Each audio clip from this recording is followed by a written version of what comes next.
Ladies and gentlemen, my name is TotalBiscuit from CynicalBrit.com and the YouTube channel Total Halibut, and I'm here with Bohemia Interactive to have a look at a game that you might be familiar with in terms of its name. Actually, a game from the 80s by the name of Carrier Command, and this is a reimagining of it. And I'm here with the producer Jan, who's going to walk us through it and tell us all about it. Welcome to the show. Hello, thank you for welcome. And as you mentioned, I'm here to present you the Carrier Command Gaia mission, which is kind of a reimagination of the classic from 1988, which was released for Atari and platforms like that, which were really spread out in the era. But we tried to take the concept and move it to modern age with use of modern technologies. So as you can see here, I have a carrier. It's sort of a sci-fi ship which enables player to move around like large archipelago of 33 islands and stuff like that. The game itself, as it's being based on the classic, we try to stick to the classic to some points. So you still have mantas and walruses as your vehicles, which for someone who never heard of the game, probably I should explain that manta is sort of a flying aircraft. I can show it here. Okay, so what you're actually doing here is you are spawning vehicles from your carrier, and then you get to take direct control. Yeah, you actually are undocking it because you don't spawn. You have to produce the unit, and then you equip it with equipment, armor, stuff like that, and then you can undock it and use it to charge the enemy or to scout the island, stuff like that. Because the game itself has a sort of three parts which are mixed really closely together, almost seamlessly. This, what we are seeing here, is sort of action gameplay where you control the unit yourself. It's regular FPS style, but you switch among the units seamlessly. You can undock, for example, these walruses, which are amphibious units, sort of tanks, or depends on the equipment you give them. So it can be tank or something like a jeep. Oh, I lost the unit.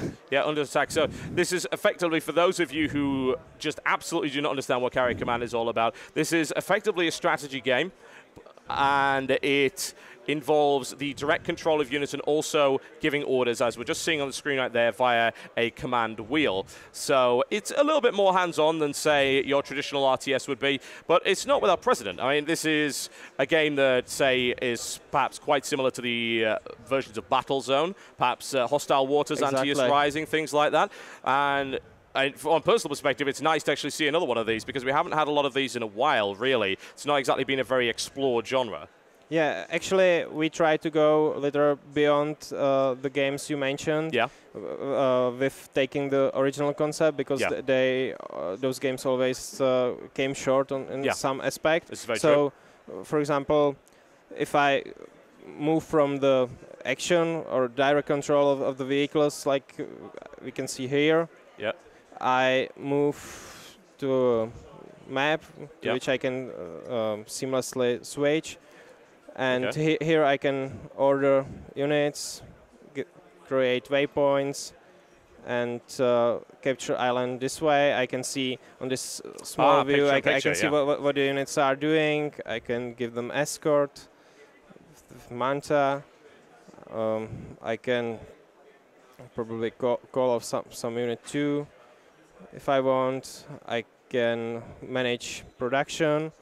And these are the carrier fuel and various things like equipment that you can produce using materials that you gather within the game. You gather them in kind of a strategic part, which is the last third I mentioned. I will try to show it now, but I have to switch the switch the game. Bear in mind, of course, folks, this is a preview build. This is to be expected. And I can show you a different island, for example. Yeah, and while you're doing that, you showed these two different modes right there where you had the direct control and you also had this strategic overview.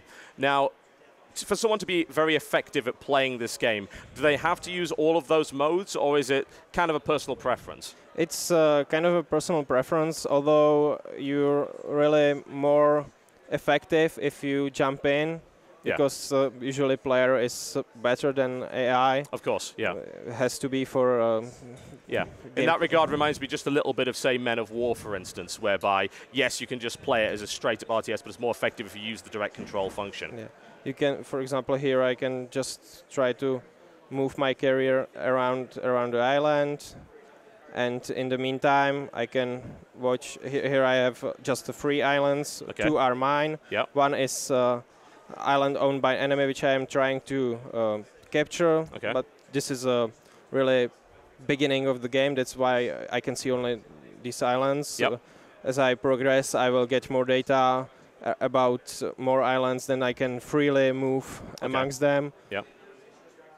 So here I have moved to a different location. You can see a carrier moving. As you can see, it's completely different island as opposed to one which was covered in ice before. So I will just enable coach mode so I don't get crashed. Always useful. I will undock these 2 mantas and I will try to do just aerial assault on this scrambler, which is kind of disabling me from moving further into the island because all the vehicles are remotely controlled. Okay. And this thing scrambles. Yeah, but you can destroy scramblers using direct control. Yeah, or you can just order your units to do it for you. Okay. It's no problem at all.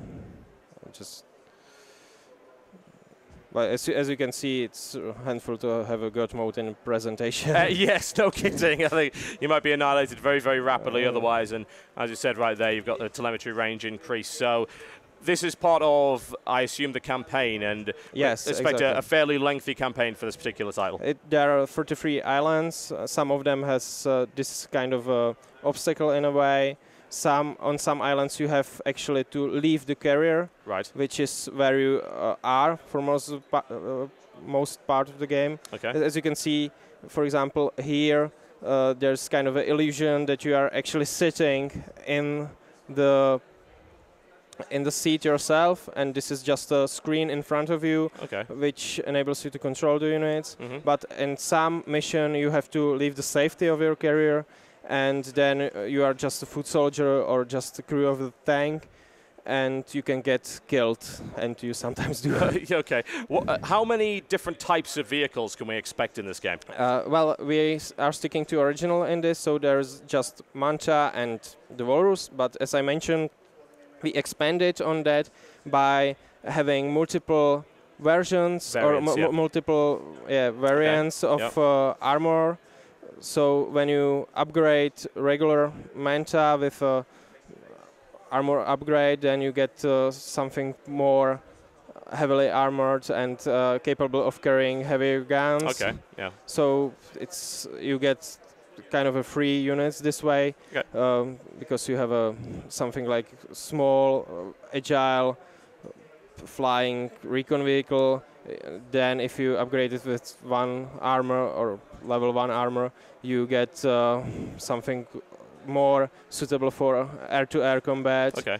And also, if you gather enough technology, you can manufacture level 2 armor upgrade, and then you get something like a gunship. Gunships, yeah. Okay. It's the same with the vehicles, as you can see here. You can see here. That's an interesting way to park that. Yeah. As you can see here, this is sort of a repair vehicle. It has a repair gun and it has a medium armor. Okay. And it's completely different from, let's say, this vehicle, which is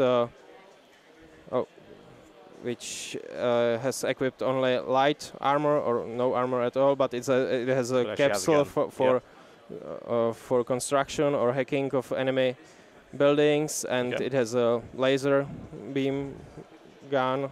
Useful. Also, there is a third variant which is a full armored, and it's a sort of a tank, whereas the medium variant is sort of a like striker or something like armored personal carrier. Right. Can I get hands-on, try out the handling and things like that? Sure. Sounds like a good idea. Let's do a quick swap around, which we will hopefully edit out and post. Yep. Okay, folks, we're going to get hands-on with Carrier Command right here. And in this mission, this is a little bit risky because we're being asked to leave the carrier and actually pilot a vehicle. So you can see we're actually going down there. We're being shot to pieces, so it's not particularly pleasant. Everything should be fine in that regard. There is a small task force waiting for you. You can switch to different camera if you would like. Okay. This camera. Yep, there's your first-person camera. That's the Canon that's on there, and there's third person. We'll stick with third person for the time being. Standard WASD controls with your mouse control, camera, and aiming. We'll just head in this direction right here. So what do we have to do in this mission?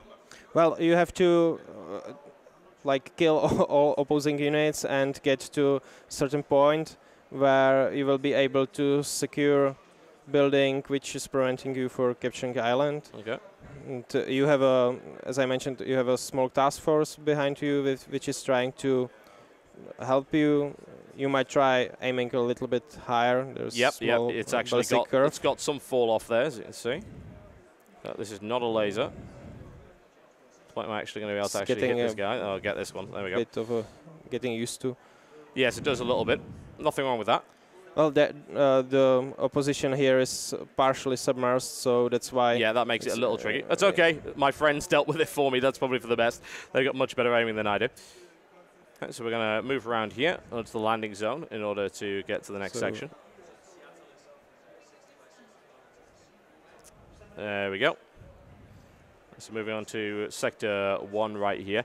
And how many missions would you say that the game perhaps has whereby you are just controlling units like this, and how many will you expect to have the carrier where you can kind of play it your own way?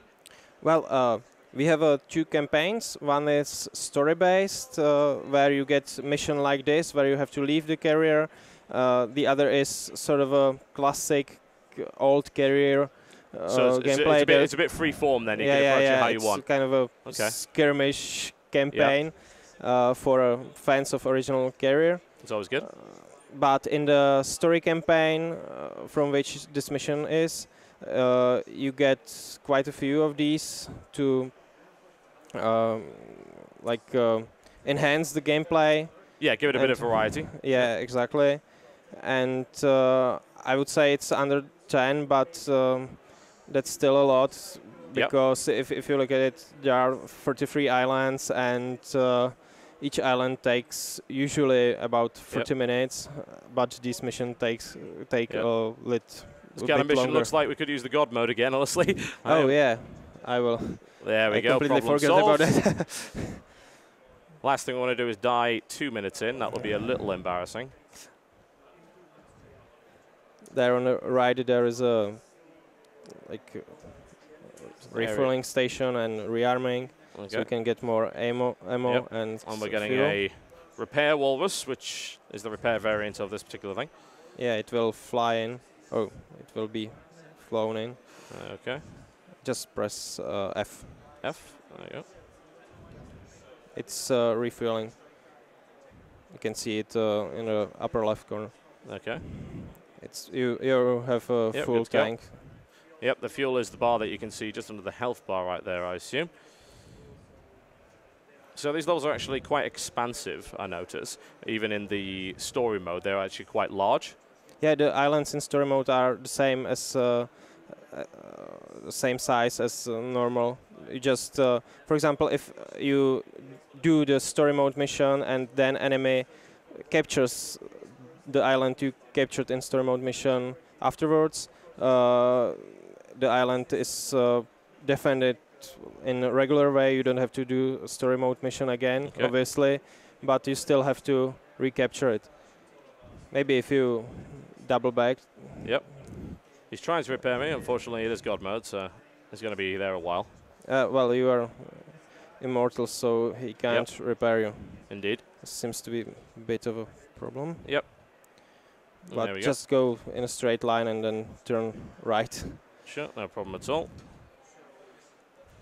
Now, in these story modes, for instance, can you issue orders, or is it entirely AI controlled? Not in this version, but in more recent versions, we have a issue ordering system implemented. It's sort of similar to one the player gets in normal missions, or normally when he's not being forced to leave the carrier, and he has all carrier functions available to him. Okay. So you have seen the radial menu for issuing orders. So something similar. Yep. So that will be in this mission too. Although there are some missions when you are going really by yourself, only as a foot soldier. Right. And you have by a foot soldier, can you actually go on foot in this game and get out of a vehicle? Well, in these missions you can. If you press F, you will be able to leave. Yes. You will also get a better scope of how large the units are. Whoa, yes, you're not kidding. Those are quite large. You have a God mode, so you weren't killed. Okay. You can switch weapon to grenade launcher. With there's the grenades. Yep. Don't want to shoot. And you can enter another vehicle. Yep. Now this one actually has a laser. But this is only in missions where you are actually out of the carrier. Right. Because otherwise you are just sitting in your chair controlling the units remotely. Okay. Yep. Which makes perfect sense. So what kind of improvements did you guys actually make when coming up with the design for this game? You were looking at predecessors like Battlezone, like Hostile Waters. How did you make it? What kind of, I suppose, things did you look at and say, well, we can improve this in our game? Well, we actually didn't use that much of inspiration in games you mentioned. We tried to focus on the original carrier command because it was a game many of us liked when we played it back in 90s. Well, not me, but many people from the studio. Our CEO is a huge fan. So we tried to take as much as possible out of it. Well, as much fun out of it into our game to make it, and then we improved upon it. In original carrier command, you had just really simple islands. Yeah. And it wasn't that you've taken the concept and taken it to its next logical step based on current technology. Yeah, exactly. Makes absolute sense. What kind of destruction can we expect in this? I mean, these buildings, for instance, can they be destroyed? Is the terrain deformable in any way? The structures can be destroyed. The terrain is cannot be changed by weapons fire. But you actually have to destroy some structures in the game.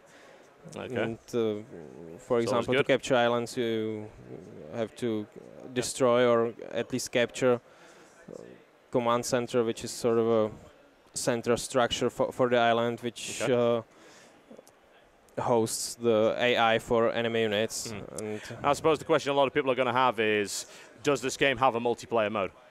Not upon the release. Okay. We are planning on making it as a sort of in a patch or after the initial release. Okay.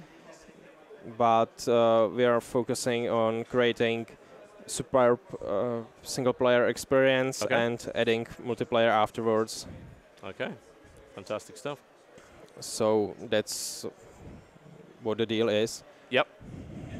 That's pretty reasonable. So moving on to secure Sector 3 at the moment.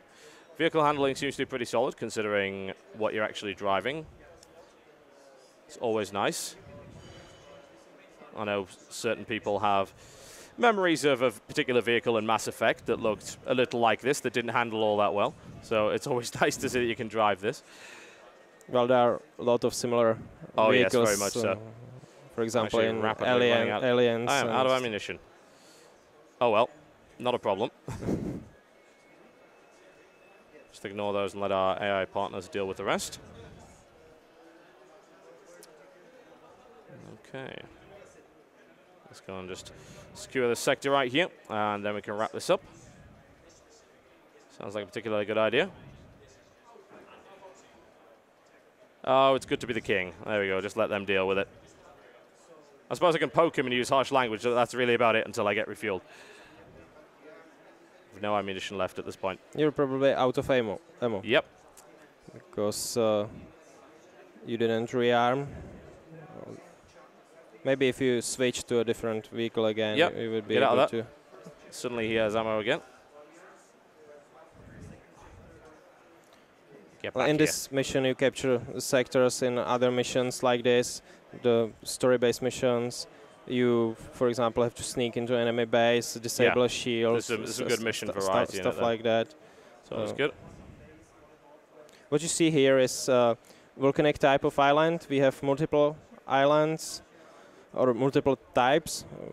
For example, you have seen Arctic, Iceland type of island. Also, in one of the shots we made, there was a sort of marshy island. Okay. There are islands from temperate zone. Yep. And then, for example, islands that look like dry savannas. Yeah. So there is a lot of variety in the environment. Yep. Also, the weather changes. You can get snowstorm on ice island. Yep, you can get sandstorm, like or just some light rain on other islands. And which engine is actually being used to power this particular game? It's our engine, internal engine. It's not Arma engine. Okay. It's completely new one, since we are developing it not only for the PC but also for consoles. Okay. So that was one of the reasons to use completely new engine. But the engine itself is based upon years of experience from Arma and from other games. Of course, yeah. All the studios we incorporated into Bohemia Interactive made. Yeah, I mean, even in the preview build, I've got to say it does look very, very solid. The terrain detail is quite good. The pyrotechnics also very, very nice. And it seems to be pretty rock solid as far as I'm concerned. Nothing wrong with that whatsoever. I've pretty much then secured this particular sector. And I think we are about running out of time. So we'll perhaps wrap this up by asking, does this have a release date yet? Does this game have a release date yet? We are planning to release in first quarter of 2012. Okay, folks. And we just finished the mission, by the way. There we go. Perfect timing. Ladies and gentlemen, that was a look at the reimagining of Carrier Command from Bohemia Interactive, and will hopefully be available sometime next year, as was previously said. And Jan, thank you very, very much for talking to us today. Not at all. Thank you for coming here and shooting this presentation with us. No problem at all. Ladies and gentlemen, my name has been TotalBiscuit.